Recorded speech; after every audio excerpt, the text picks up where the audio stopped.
Nah, sekarang kita lihat mengenali diri kita. Yang pertama harus kita sadari, kata Sokrates, diri kita ini punya dua sisi. Ini sederhana sebenarnya. Mudahnya kita ini punya jasmani, punya rohani. Kita ini punya fisik, punya mental, kata Sokrates. Diri kita ini dua dimensi. Yang satu sementara, yang satunya lebih abadi. Jadi ada jasad, ada roh. Ada jasmani, ada rohani, ada badan, ada jiwa. Ada dua sisi. Yang lebih penting tentu saja jiwa, kata Sokrates. Kenapa? Karena jiwa itu jadi kuncinya kebahagiaan. Jiwa kita akan sehat, kata Sokrates, kalau kita mencari kebaikan, keadilan, kebenaran, pengetahuan. Tetapi jiwa akan lemah, sakit-sakitan, dan bodoh, kata Sokrates, kalau yang dikejar adalah kekayaan, ketenaran, kekuasaan. Jadi ini nanti kita pertajam waktu membahas etika besok. Tapi ini langkah awal kita untuk sadar. Jadi mengenali diri itu berarti memang kuncinya ada pengenalan soul, pengenalan jiwa kita. Jadi mengenali, kalau di Sokrates itu jiwa itu daya emosional dan daya berpikir. Dua itu. Nah itu kalau yang kita kejar hanya yang materi-materi, kesenangan-kesenangan sementara, yo jiwa kita akan lemah. Untuk sehat, jiwa itu harus diberi asupan kebaikan, kebenaran, keadilan, pengetahuan. Jiwa kita akan sehat. Saya tidak tahu jiwa kita selama ini teman-teman ngasih asupannya apa. Hari ini kan orang mungkin merasa bahagia dengan ketenaran, bahagia dengan kekuasaan, bahagia dengan kekayaan. Ya kalau kita fokusnya ke situ, jiwa kita akan lemah. Jiwa yang lemah itu tidak tangguh. Jiwa yang tidak tangguh itu berarti ada kesulitan sedikit saja, dia akan mudah galau, mudah stres. Itulah mengapa orang hari ini banyak yang stres. Yang dikejar keliru. Loh Pak, apa ndak boleh Pak kita kaya, apa ndak boleh kita terkenal, apa ndak boleh kita masyhur dan lain sebagainya? Boleh, tapi itu jangan jadi tujuan. Itu anggap saja efek sampingnya saja dari kebenaran, kebaikan, keadilan, pengetahuan. Jadi itu bonusnya, kalau pakai bahasa bulan lalu itu karomahnya. Karomah jangan jadi tujuan. Tujuannya tetap keadilan, kebaikan, kebenaran, pengetahuan. Kalau ada teman-teman yang merasa, Pak saya kok mudah galau, Pak kok mudah stres, Pak, coba dicek, jangan-jangan tujuan hidupmu yang melemahkan jiwa tadi. Hanya kesenangan yang sesaat, mungkin lewat kekayaan, lewat ketenaran, lewat kekuasaan dan lain sebagainya. Apalagi ini menjelang-jelang pemilu ya, kekuasaan itu kan semua orang mengejarnya. Nah, ayo hati-hati, kata Sokrates. Jadi ini dasar teorinya sederhana, masih belum terlalu rumit. Nanti di filsafat-filsafat selanjutnya lebih rumit. Nah, yang selanjutnya, mari kita belajar mengenali diri, kata Sokrates. Tadi kan kita membahas pertanyaan siapa aku, who we are. pertanyaan siapa aku itu jangan lupa punya dua sisi. Yang pertama identitas, yang kedua reputasi. Identitas itu ya siapa aku menurutku, itu identitas. Kalau reputasi, siapa aku menurut orang lain. Dua-duanya sama-sama penting. Ya alhamdulillah kalau sama. Menurut saya itu orang baik, Bapak. Temanmu bilang, iya Pak, dia memang orang baik, cocok berarti. Ada kalanya, menurut saya orang baik, Pak. Terus temanmu bilang, alah jari sopo. Kamu ngaku-ngaku sendiri. Nah, itu reputasi. Kamu merasa orang soleh, kamu merasa orang unggul, kamu merasa orang luar biasa. Identity. Tapi pandangan orang lain terhadapmu itu reputasi. Jadi menilai diri kita, perhatikan ada dua sudut pandang. Ada identitas, ada reputasi. Nanti di Sokrates, beberapa penafsirnya Sokrates menganggap justru yang lebih dominan itu reputasi. Untuk mengenal diri kita. Kenapa? Karena kalau aku membaca aku itu kadang-kadang agak trik, agak prank. Orang itu karena tekanan egonya seringkali tidak objektif membaca dirinya. Kalian kan merasa benar terus, baik terus, yo yang bagus, yang cocok. Kalau salah kan kalian cari-cari alasan biar nggak dianggap salah. Jadi sulit objektif membaca dirimu. Maka nanti sebenarnya yang dimaksud oleh Sokrates itu tidak melulu kok kita diam terus di kamar mikir diri kita, tidak harus itu. Justru interaksi dengan orang lain lebih mengungkap siapa kita. Nah ini dua sisi ya. Meskipun ya penting juga refleksi, tapi tidak satu-satunya. Saya ambilkan ini sebentar. Ini mungkin teman-teman pernah lihat gambar ini. Ini salah satu bisa dipakai untuk menafsirkan diri tadi, antara identity dan reputasi. Jadi ini teori tentang, orang biasanya menyebutnya Johari Windows. Oke ya, ini disebut Johari Windows karena penemunya dua profesor dari California University. Oke, yang pertama namanya Joseph, yang kedua namanya Harry Ingram dan Joseph Love. Makanya teorinya disebut Johari Windows. Jadi diri kita itu kalau digambar siapa kita itu ada wilayah yang open area. Wilayah open area itu wilayah yang saya tahu, orang lain juga tahu. Saya tahu kalau saya ngomong itu tidak bisa keras, tidak bisa meledak-ledak. Orang lain juga tahu. Ini namanya open area. Nanti ada hidden area. Hidden area itu saya tahu, tapi orang lain tidak tahu. Mungkin sengaja saya sembunyikan. Kalau orang lain tahu ini bahaya ini. Rahasiaku ketahuan. Nah, itu hidden area. Aku tahu. Nah, orang lain tidak tahu. Ada kebalikannya hidden area, namanya blind area atau blind spot. Blind spot ini orang lain tidak tahu. Orang lain tahu, tapi aku tidak tahu.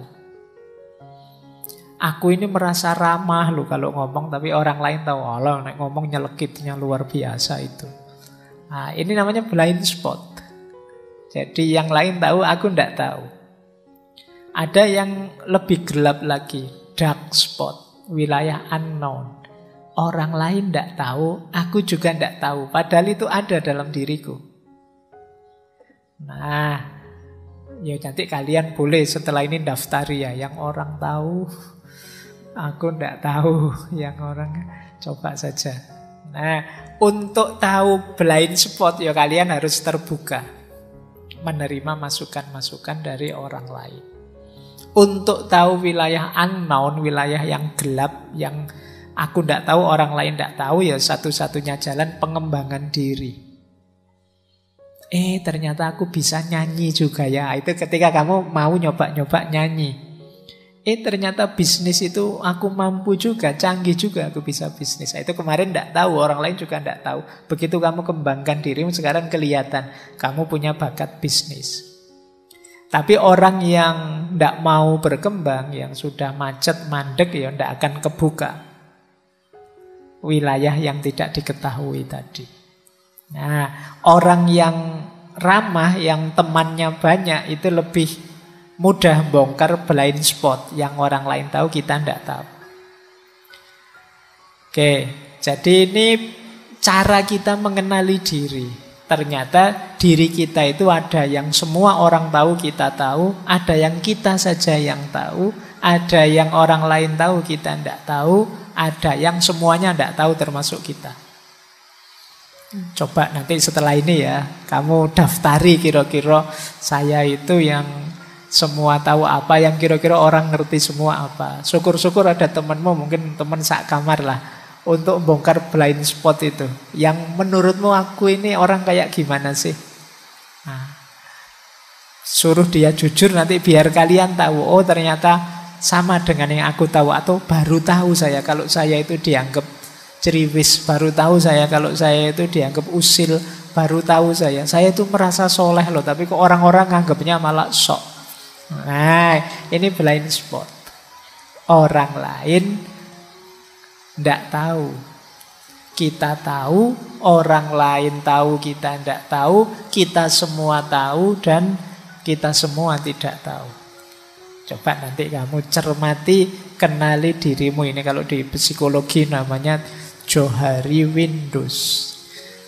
Jadi jendela Johari, kan itu kan gambar kotak 4 kayak jendela.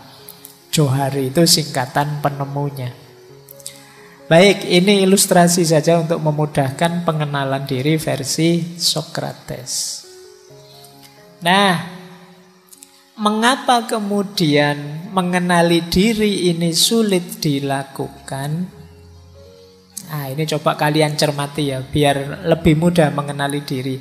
Kesulitannya biasanya yang pertama, dorongan bawah sadar. Orang itu saya bilang tadi sering dikendalikan ego, di bawah ego yang tidak dia sadari. Sehingga sulit mengenali diri. Kita mengenali diri kan yang tampak saja, padahal kita itu dikendalikan oleh hal-hal yang tidak tampak. Jadi aslinya kita seperti apa tidak kelihatan karena kita sembunyikan di balik ego. Nah, ini yang membuat kita sulit mengenali diri. Yang kedua, pengaruh dari luar, tekanan dari luar. Nah, kita sebenarnya males ke masjid, tapi terus dimarahi sama orang tuamu. Orang sini itu kalau tidak ke masjid dianggap belum Islam beneran, tidak serius. Terus kamu terpaksa ke masjid. Jadi akhirnya apa? Malesmu tidak terdeteksi. Sehingga begitu jauh dari orang tua, aslinya kelihatan. Kalau pas di rumah rajin ke masjid, begitu di kos-kosan, wah, meskipun sudah di depan masjid, kamu milih pulang ke kos-kosan, sholat sendiri di kos. Nah, lebih aslinya kelihatan. Ketika ada tekanan dari luar, kamu berubah. Sehingga aslimu terkubur. Ini yang bikin kita sulit. Yang ketiga, tentu saja karena emosi dan ambisi. Orang yang tidak bisa mengontrol emosinya atau punya ambisi yang tidak bisa dia kendalikan, itu akan menyulitkan orang mengenali dirinya. Dia akan merasa selalu benar saja, selalu baik saja.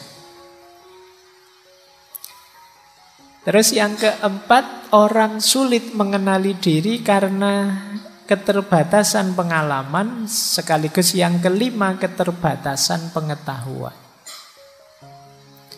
Orang itu kan kenal diri karena belajar dari pengalaman.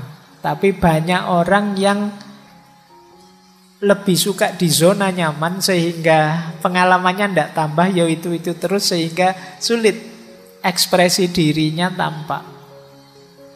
Dan sulitlah dia mengenali dirinya. Nah, karena pengalamanmu terbatas. Kamu belum mengalami ini, belum mengalami ini, belum mengalami ini. Sehingga responmu belum kelihatan. Aslinya dirimu belum tampak. Kamu tidak pernah mengalami kan, sudah kuliah rajin-rajin nyusun tugas, masih dapat nilai E misalnya. Karena kamu enak terus studimu. Nah ini pengalaman dapat nilai E itu tidak menampakkan aslimu kalau pas mengalami yang seperti itu. Nah, ini namanya keterbatasan pengalaman. Setiap orang mengalami keterbatasan ini. Maka ekspresi dirinya itu jadi tidak muncul sepenuhnya. Kita tidak bisa membaca diri kita secara utuh. Karena hidup kita selama ini lancar-lancar saja. Kita tidak tahu bahwa kalau begitu mengalami masalah yang sulit, kita ini bisa kalap loh misalnya. Kita ini bisa lepas kontrol loh. Kita tidak pernah begitu karena kita tidak pernah mengalami situasi yang membuat kita lepas kontrol. Kalau kita sebenarnya pernah mengalami, mungkin kita bisa baca, wah saya harus hati-hati nih kalau marah. Ternyata saya itu kalau marah ngeri ya. Lepas kontrol saya itu ternyata. Saya tidak pernah mengalami yang begitu. Baru kali ini saya sadar, saya sendiri baru tahu kalau marah itu ternyata aku semengerikan itu. Nah, kita tidak pernah mengalami itu, maka kita tidak tahu kita punya potensi begitu. Juga keterbatasan pengetahuan. Ya, semakin ilmu kita terbatas, ya semakin sulit kita mengenali diri. Dan yang terakhir, kerumitan situasi. Kadang-kadang situasi hidup kita ini kompleks. Jadi kita sendiri sulit membacanya. Pak, saya tidak paham ini, Pak. Saya ini sedih, bingung, apa stres, apa kamu campur aduk, tidak karu-karuan. Situasinya memang rumit. Dibaca dari banyak perspektif bisa. Ya saya itu sejak kemarin memang gegeran terus sih Pak sama pasangan saya. Tapi apa putus lebih baik ya. Tapi kalau tidak putus gimana? Kalau putus situasi kan kompleks. Nah, kamu kebingungan untuk memutuskan. Kan tidak jelas, situasinya rumit. Jadi kalian mengenali dirimu yang kamu inginkan juga sulit. Nah ini halangan-halangannya. Kenapa mengenali diri itu kadang-kadang sulit. Tapi ya bukan tidak mungkin diatasi. Tetaplah baca dirimu. Karena tadi ini kuncinya kita bisa berkembang. Kenapa harus mengenal diri? Coba lihat. Saya kasih contoh dari Socrates. Cinta kalau tidak diawali dari pengenalan diri, hidupmu akan kacau. Yang pertama apa? Kemungkinan kamu bisa salah milih pasangan. Saya itu orangnya mudah tersinggung loh ya. Nah, kalau kamu tidak kenal bahwa kamu mudah tersinggung, kamu ngawur saja nyari pasangan, akhirnya dapat pasangan yang tadi, yang kalau ngomong nyelekitnya luar biasa. Wah, itu kamu habis kamu. Kamunya baperan, pasanganmu tidak bisa dikontrol ngomongnya. Yo, ya itu karena kamu tidak kenal dirimu sih, akhirnya yo salah kamu milih pasangannya. Nah, kita berusaha dekat dengan orang yang tidak cocok dengan kita. Kenapa begitu? Kita tidak tahu aku itu orang seperti apa, sehingga aku butuh yang seperti apa. Yang kedua, orang yang tidak mengenali dirinya, jatuhnya adalah dia tergantung pada orang lain. Akhirnya dia ikut saja, nempel saja pada yang lain. Wong dia tidak tahu, tidak kenal dirinya, tidak bisa mandiri. Yang ketiga, orang yang tidak kenal dirinya itu menyulitkan yang lain. Karena dia kalau ditanya juga tidak bisa jawab. Perasaanmu seperti apa, yang kamu inginkan apa, yang kamu butuhkan apa. Ya karena dia tidak kenal dirinya, jawabannya tidak tahu. Jadi ini juga sulit kan kalau kamu bergaul dengan orang yang manut saja. Kalau ditanya Dia tidak bisa jawab apa-apa, pokoknya terserahlah kamu, ikut sajalah. Itu kan susah juga punya teman yang begitu. Enaknya malam ini makan apa? Terserahlah. Nah, yo. Gimana? Angkringan saja? Janganlah, masa angkringan. Lah kemana? Ke mall, KFC. Alah, uang kita terbatas, so enggak usah lah makan di mall. Pokoknya mau kemana saja dibantah. Dia sendiri kalau ditanya lah terus di mana, enggak tahu. Nah, itu kan sulit. Mending kamu tahu siapa dirimu. Aku sih pinginnya ini, tapi yo monggo kalau kamu punya pertimbangan yang lain, itu kan lebih enak daripada terserah. Nanti kan dibikinkan warung terserah itu. Jadi oke ya. Jadi pengenalan diri lebih enak.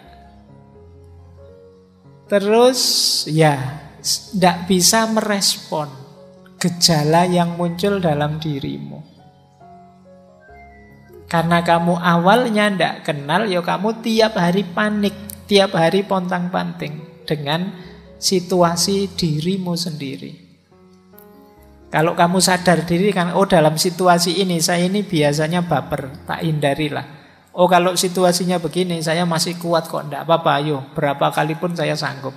Ini kita bisa mengantisipasi secara pas. Tapi kalau kita enggak kenal diri kita, sulit. Nah, terus biasanya orang yang enggak kenal dirinya itu hidupnya sepenuhnya mengandalkan pengalaman yang kemarin-kemarin. Dia tidak punya visi. Biasanya begitu, ya sudah begitu. Dan ini kan ya sulit juga kita berhubungan dengan orang lain, termasuk dalam hubungan percintaan, mengandalkan pengalaman yang dulu. Misalnya punya orang tua yang tidak harmonis, itu ya nanti semua laki-laki mesti begitu. Nanti yang trauma semua perempuan juga. Nah ini namanya dikendalikan masa lalu. Kita tidak kenal diri kita, makanya takut. Jadi hanya mengikuti pola sesuai dengan sejarah emosi kita. Jadi ini pentingnya pengenalan diri. Jadi kalau kalian ini kan usia-usia sedang mulai jatuh cinta, nyari pasangan, jangan lupa awali dari kenali dirimu sebelum kenalan dengan yang lain. Jangan sampai nanti kamu menyesal sendiri karena pontang-panting, bukan salah dia, salahmu sendiri, tidak kenal dirimu. Yang pertama itu. Yang kedua, kerja juga begitu. Kalau nanti kamu kerja tanpa pengenalan diri, itu juga sulit maju. Yang pertama apa? Kamu tidak jelas tentang cita-cita, ambisi, keinginanmu. Kerja pokoknya ada yang nerima lah Pak, ada yang itu juga sudah syukur misalnya. Iyalah, sementara itu. Tapi kamu punya cita-cita apa sih? Punya keinginan apa sih? Tidak ada Pak. Yang penting ada uangnya, ada gajinya, ya oke. Coba deh, kamu tidak kenal dirimu sih. Coba dikenali dirimu. Aku itu bakatku apa ya? Aku nyamanku, aktivitas itu yang seperti apa? Passionku apa? Nah, sekarang saatnya kalian membaca diri. Yang kedua, ketika kita tidak mengenali diri, kita akan kehilangan banyak peluang. Mungkin ada peluang yang cocok dengan kita lewatkan. Ada kesempatan terbuka yang sesuai dengan kapasitas, kondisi diri kita lewatkan begitu saja. Ini karena kita tidak kenal diri kita. Atau bisa saja kita menghabiskan waktu untuk melakukan sesuatu yang bukan kita, tidak sesuai dengan jiwa kita. Jadi, Pak, saya itu rasanya kok tidak bakat ya Pak, kuliah itu misalnya. Kok berat sekali? Mungkin bukan kuliahnya yang kamu tidak bakat, tapi jurusanmu yang keliru. Kamu tidak pernah mengenali dirimu, sehingga ketika milih jurusan kamu tidak mikir mana yang cocok dengan aku. Pokoknya Pak, rasanya kok ini keren ya Pak. Rasanya kok ini bagus ya Pak, rasanya. Coba kenali dirimu, terus pilih yang sesuai dengan passionmu. Mungkin sekarang baru rame-rame, wah ternyata filsafat itu asik. Aku pindah jurusan filsafat. Aku pindah. Ya nanti dulu, kamu baca dulu dirimu. Jadi setiap orang itu kalau bahasa agama ada syakilahnya. Makanya kullu ya'malu ala syakilati. Jadi segala sesuatu itu ya bekerja sesuai dengan syakilahnya, kondisi dirinya, bakatnya, passionnya. Nah, jadi tanpa pengenalan diri, ya kita mungkin nanti banyak buang waktu. Oke, kuliah teknik misalnya, bertahun-tahun begitu lulus malah bisnis. Kuliah bisnis bertahun-tahun, nanti begitu lulus malah ngajar. Nanti kuliah. Jadi agak rumit. Coba dikenali dirinya dulu biar tidak banyak buang waktu.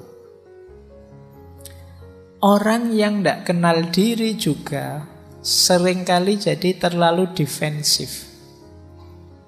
Tidak mudah percaya siapapun atau kebalikannya. Terlalu semangat untuk menyenangkan siapapun. Ketika lahirnya ketakutan karena tidak mengenal diri, biasanya orang jadi defensif.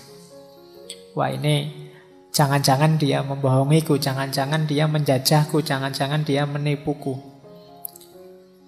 Tapi karena sadar bahwa aku tidak kenal diriku, tidak tahu keinginanku, ada orang yang kemudian terlalu terbuka, wah aku harus ikut yang lain, aku harus gabung dengan yang lain, aku harus meniru yang lain. Jadi terlalu semangat untuk berhubungan dengan yang lain. Tidak kontrol.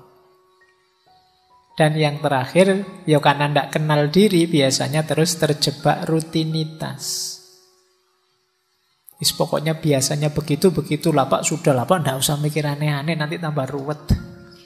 Nah, ini ciri-ciri ketika kita tidak kenal diri. Yuk ya, setelah ini kita coba kenali diri lah. Pakai kotak-kotak Johari Window tadi juga tidak apa-apa. Paling tidak kalian tahu passionku apa, bakatku di mana. Nah, hidup sosial juga begitu. Orang yang tidak kenal dirinya juga susah mengidentifikasi dirinya. Dia tidak sadar loh, gayamu itu sumbungnya pol jane. Tapi dia tidak tahu. Kamu itu kemelinti jane, tapi kamu tidak sadar. Kamu itu caper sebenarnya. Kamu tidak tahu bahwa kamu itu caper. Dan lain sebagainya. Wong kamu tidak kenal dirimu. Kamu merasa wah ini gaya tawaduk ini. Tapi padahal bagi temanmu itu gaya kemelinti luar biasa itu. Kamu nganggapnya tawaduk. Kenapa kamu tidak kenal dirimu? Mungkin kamu terlihat sombong, terlihat dingin, terlihat caper, terlihat pemalu, terlihat pemarah. Tapi kamu tidak sadar. Karena kamu tidak pernah introspeksi, tidak pernah mengenali dirimu. Yang kedua, biasanya cirinya kamu belum kenal dirimu apa? Kamu kesepian. Kamu merasa, ini orang-orang kok tidak ngerti aku ya. Tidak kenal diriku. Lah kamu sendiri juga tidak kenal dirimu. Maka responnya orang apapun tidak cocok. Kamu merasa tidak sesuai. Karena kamu juga tidak tahu yang cocok itu yang seperti apa. Segalanya jadi serba salah.